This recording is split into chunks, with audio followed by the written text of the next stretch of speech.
જ્યારે દિવ્ય સન્નિધિ પર્વ આવ્યું ત્યારે બાપાને પૂછ્યું ત્યારે સ્વામી બાપાએ ખૂબ જ પ્રેમથી અને મહિમાથી પોતાના દેહનો વિચાર કર્યા સિવાય કાર્યકરો કેમ રાજી થાય અને કેમ વિશેષ લાભ મળે એ માટે જુદા જુદા આયોજનો કર્યા.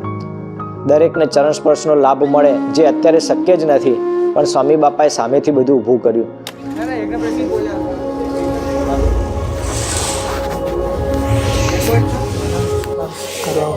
કરાવો છે.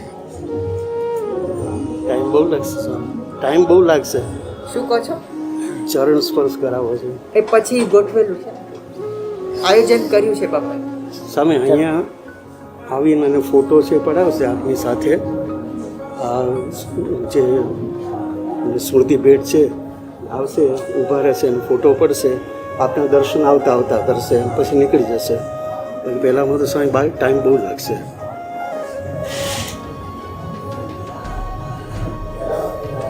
આયોજન પછી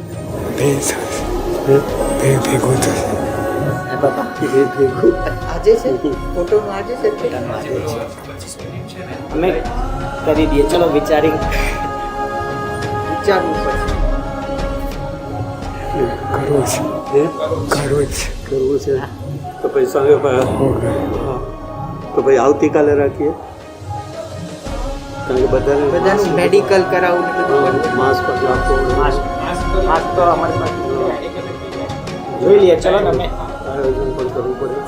કરાવવું છે. હા, વાંધો જ નહીં.